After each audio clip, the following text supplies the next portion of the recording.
Hi, my name is Frank White and welcome to another episode of Photography Tips and Reviews. In today's episode, I am going to talk about the 5D Mark IV, which is an absolute great camera in my opinion. Now, gone are the days that you could just get one camera body and it does everything well like the 5D Mark III did. In fact, if you're going to buy a camera body today, I would recommend that you ask yourself first, before you buy the body, what do I intend to shoot with it? Because it seems to me that the bodies have actually moved into specific areas or genres where they really excel. For instance, if you're going to shoot sports and wildlife, then you might want to gravitate to the 7D Mark II. If you're going to shoot photojournalism, or have your camera in situations where you really need that top-notch, that crazy-ass build quality, then you might want to gravitate to the 1DX. And if you're going to shoot weddings, if you're a working professional and you're shooting weddings or portraiture, then you might want to gravitate to the 5D Mark IV. The 6D Mark II has yet to come out, but I would venture to say that if you're a landscape photographer, then that might be the better camera body for you, if for no other reason than the 5D, the 6D, the original 6D was, in my opinion, the best was one of the better landscape photography cameras, especially since it allowed you to geotag and remote tether or remote shoot without having to buy any additional equipment. Now, the 5D Mark IV, right now, I think it's probably a better camera for it. Well, I think it's better than the 6D for landscape at this point in time. And I know that the 6D is on the horizon. I don't expect to see it. The 6D Mark II is on the horizon. I don't expect to see it until the first quarter of 2017. Probably in February, but I digress. Let me come back around and talk about what I want to talk about here, and it's this guy, this 5D Mark IV. No review is complete without going through the specs, and so I am going to touch on some of the specs that I think is most important. This camera has a brand new 30.4 megapixel CMOS sensor, which has a native ISO of 100 to 32,000. The ISO is also expandable down from 50 up to 102,400. So you can do some low light shooting with this camera, and with that 30.4 megapixel sensor, you may be able to get some really usable prints, not prints, but some really usable exposures using high ISO. But you will get a lot of noise the higher you get. Now, this video is really not about video because I'm a still photographer. So I do shoot some video primarily for you guys on this YouTube channel. And I may expand my video shooting capability, may even do some commercial video shooting in the future. So if I'm going to invest in a camera body, in a $3,600 camera body, then I do at least want that capability. Now, you know, with the 5D Mark III, it was an outstanding video camera to the extent that it was actually used in Hollywood, I understand, for some of the television shows that are pretty popular. one of the places that that for video, a lot of us feel like Canon dropped the ball was actually there are two places. Number one, the codec compression, which is an older codec compression, which when used would generate these huge file sizes. And number two, the video does not use the entire sensor. It crops in similar to what you would get on a 7D Mark II or a 60, 70, 80D or a Rebel camera. But even still, even with the cropping and the lousy, well, I'm not going to say lousy, but the older codec, then for short 4K video segments to incorporate in your video, then it should be fine. You're still going to get those large file sizes. So if you do plan to use this camera to shoot video, then plan to invest in more storage capabilities. The really cool thing about shooting with this camera, shooting video with this camera, is you can get those 8.8 megapixel frame grabs that, you know, with 8.8 megapixels, then you should be able to grab enough detail to pull it into your editing software, Lightroom, Canon DPP, or whatever you use to edit, and do some post-processing. So 8 megapixels will also allow you to create some decent prints without a lot of noise. Now, I wouldn't recommend that you plan to blow up 8.8 megapixel prints to 2x4s and so forth and so on, but for 8x10s, 13x19, you should be fine. Speaking of video, another disappointment is the lack of a fast media card slot. Canon chose to stick with the SD card, which for me, the jury is kind of out right now, because I've heard that there are some technological changes coming for SD cards that may allow them to read and write faster than they do currently. But it would have been really cool if Canon had offered the option of a CFast slot as opposed to the compact flash slot. And compact flash and CFast slots, media cards, are actually two different cards.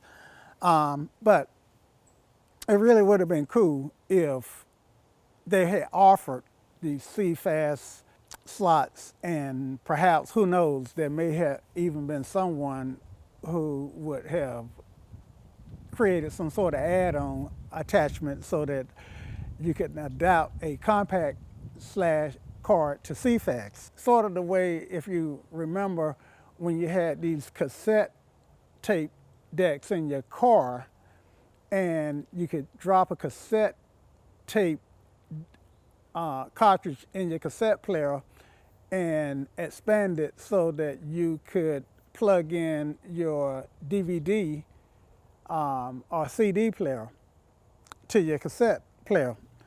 But you can't go you can't come the other way. You can't take the slower slot and adapt it to the faster slot. Anyway, I digress. That's just one of the things that I wish Canon had given a little bit more forethought, because quite frankly, it's probably going to be at least 3 to 5 years before we see a 5D Mark V come out. However, I wouldn't be surprised to see a 5D Mark something come out in the meantime, kind of like Canon did with the 5D Mark III DS and the 5D Mark III DS-R. So Now, you know, one of the biggest selling points, and actually for me, the selling point of this camera, besides that 30 megapixel sensor, is this camera's autofocusing system. Right now, my primary camera body has been the EI6D, which is a great camera, but it's not the best camera for wedding work. And since I am moving more and more into doing wedding work, then it's time for me to move more and more to a body that's specifically tailored to wedding professionals. And I feel like the 5D Mark IV is that camera.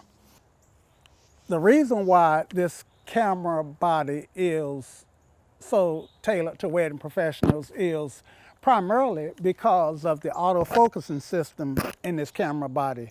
Now, the autofocusing system is the same one that's in the 1DX Mark II, but the camera body lacks that big buffer, so you're not going to get a lot of burst mode shooting out of this camera, which makes it not the best choice for sports photography, for wildlife photography, for birding, for photojournalism.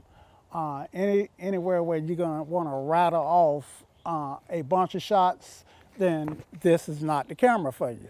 But for wedding work, you may want to rattle off some stuff while the bride is walking down the aisle. You may want to rattle off some shots when the bride and the groom make the grand entrance, do the bouquet toss, so forth and so on. So even in those situations, you won't have to rattle.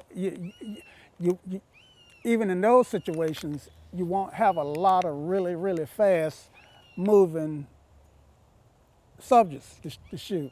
The dual pixel autofocusing system in this camera really sets it apart. In fact, if you don't know what dual pixel autofocus is, then check out my video on the difference between contrast autofocusing, phase autofocusing, and dual pixel autofocusing.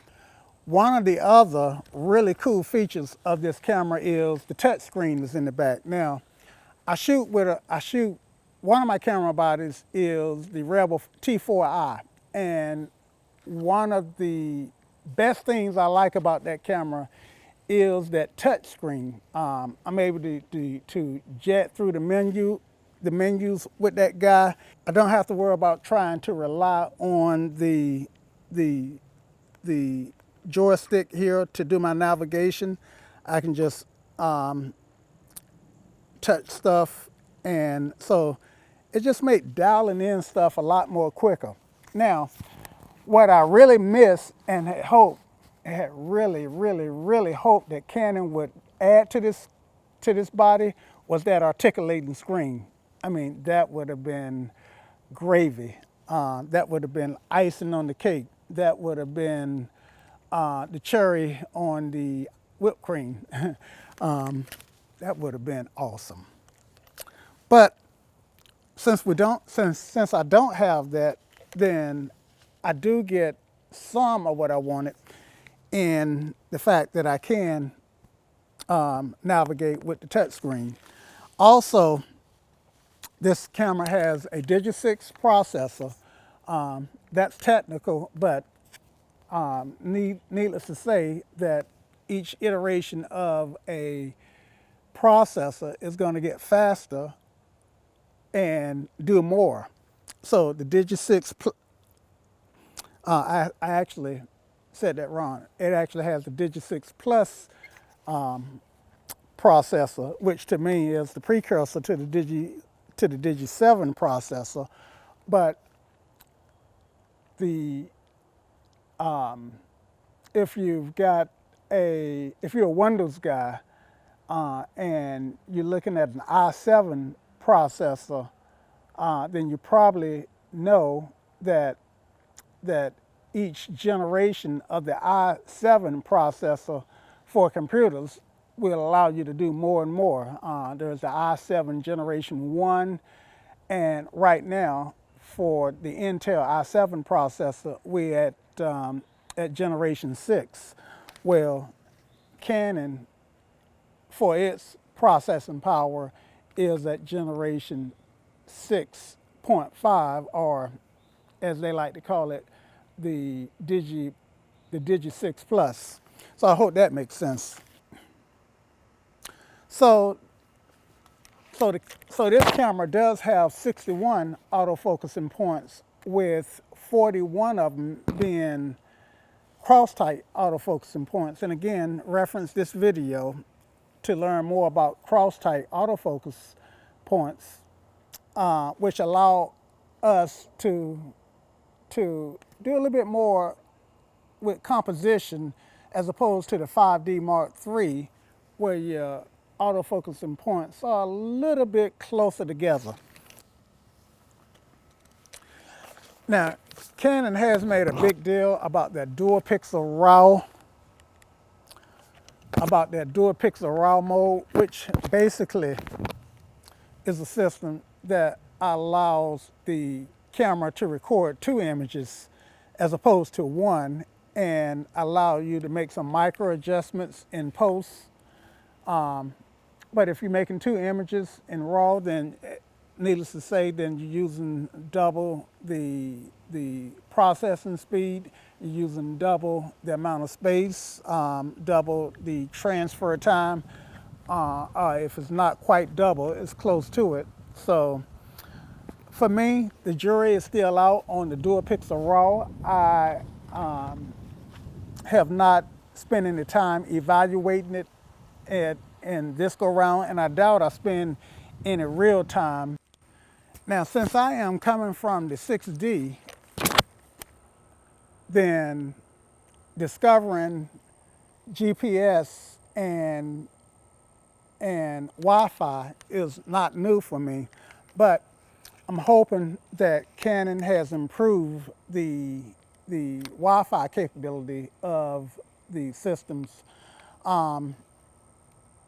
And there is new software for the Wi-Fi, so I suspect that they have.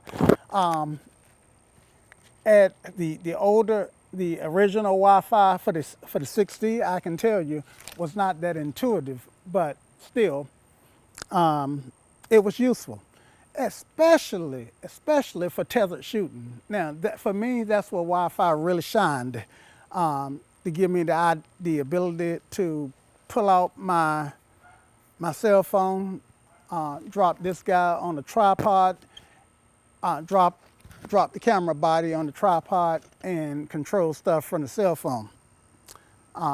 So I'm really looking forward to that. Near field communications is included in this camera. Now, for you Mac users, you might want to cover your ears for this portion, but for you Android users, we should be able to transfer images directly from the camera body to the cell phone without having to set up Wi-Fi, which is really cool. But if you have stuck and listened to this video for this amount of time, then I suspect that you are really, really interested in this camera body. Now, the main thing about any camera, any professional or enthusiast camera, is the image quality. I don't have the 5D Mark III, lest I would make that comparison, but who knows? That may yet to come in a future video. So let's get started with looking at the image quality of this camera. So what I'm gonna do is make a series of photos using our model Tamika, and I am gonna have Tamika hold that pose, switch camera bodies, and take the same picture with the other camera body. So I have a pose with the 5D Mark IV, and I'm gonna take that same picture with the Canon 6D. So big smile. Awesome. And give me one of these. Yeah, just. Yeah, just Yeah, there you go. Awesome. Okay, awesome. So now give me, can you go back to that first pose for me? Perfect. Okay, can you hold that? Now, this is where modeling gets hard because I'm gonna have you hold that while I change camera bodies so I can get the exact same shot.